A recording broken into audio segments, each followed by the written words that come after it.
знаете, нас уже вот поминают, как выясняется, не только в Евросоюзе, когда говорят, ну мы подумаем, разговаривать с Россией или не разговаривать. Еще, кажется, и так называемые музыканты современные тоже говорят, мы подумаем, звать ли Россию. Я хочу сразу сказать, мы не потянем критерии, которые сейчас определяют участников Евровидения и которые по-настоящему являются критериями откровенного сатанизма. Не потянем мы, честное слово.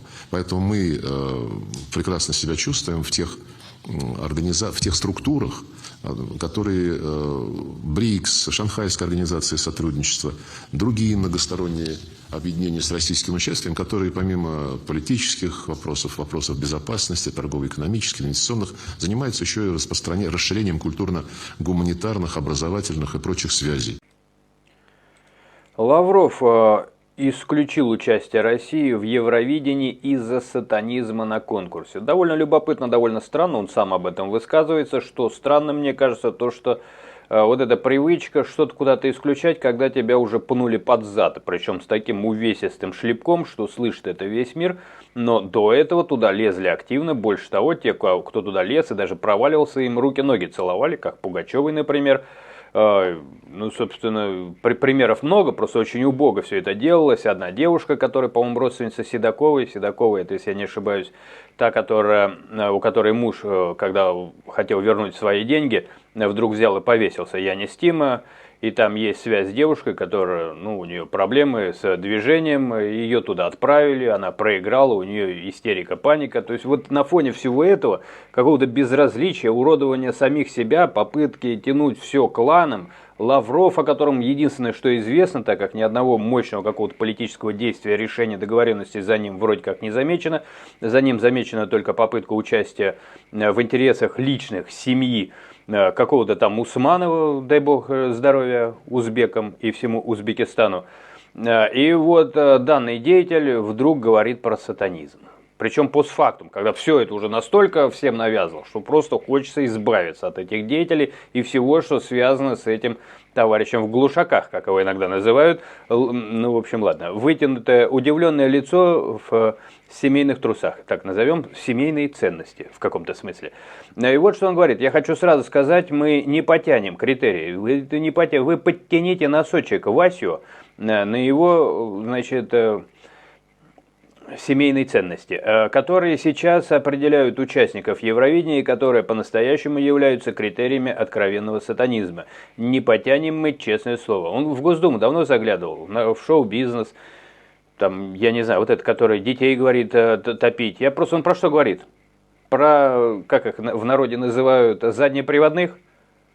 Я настолько наблюдаю мнение людей, что вокруг вот данного удивленного, их такое количество, что я уже начинаю подозревать, что он и сам, возможно, недалеко ушел. Просто, круг общения. Скажи, кто твой друг, а я скажу, кто ты. От Киркорова люди избавиться просто не могут, пишут петиции. И вот на этом фоне среди всего этого всплывает, значит, одухотворенно удивленная и сообщает нам, что где-то есть сатанизм.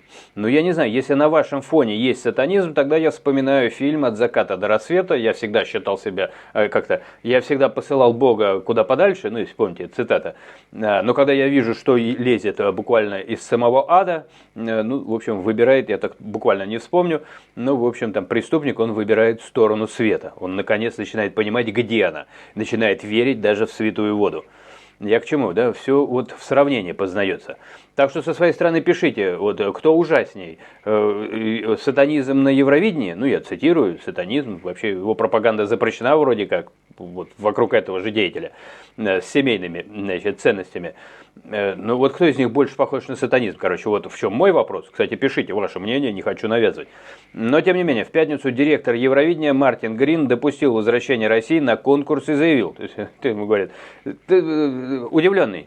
Ты, во-первых, сначала скажи спасибо, что тебе парад разрешили, усеченный, а потом уже ты, усеченный, сильно удивленный, высказывайся по поводу того, что тебе говорят там куда-то вернуться. Уже на всех каналах, пропагандистских так называемых, обрадовались, что гимнасток куда-то вернули. Ваша страсть к гимнасткам, ко всем женщинам, которые выглядят юно и даже почти как несовершеннолетние, это всем уже давно известно, даже официально заявляется, жениться надо на тех, что помоложе. Вот как в Чечне тут один заявил. Так что там вроде радуются, а здесь он говорит, что страну отстранили из-за начала, значит, большой войны, а из-за того, что не получилось доказать независимость госвещания ВГТРК от Кремля. Иначе вы вступаете на очень сложную территорию внесения весьма субъективных оценочных суждений, объяснился тогда он. Об участии Израиля Грин же сказал, что оно продиктовано отсутствием глобального консенсуса.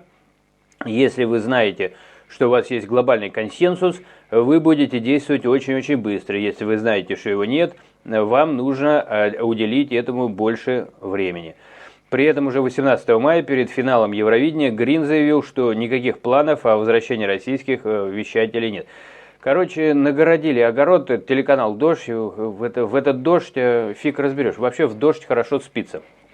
Одно точно, что Лавров говорит, а нам и не надо. Знаете, вот когда кого-то пнули, он такой, не очень-то хотелось. Вот, я это понял так. Ну, может, что, Дождь так изложил, что, не знаю, может, вы поняли, я пока читал, может быть, было понятнее. Потому что я параллельно читаешь и пытаешься сообразить, о чем речь. И иной раз это как раз путает. Со стороны, может, оно виднее. Ну, ясно то, что не очень хотели. Вот так вот. Вот кое-как зубы удалось оторвать от стола, и не очень-то и хотелось. Долину, я как пример, да, Долину кое-как выдернули из квартиры, его больше года, по-моему, ее оттуда за ноги тянули.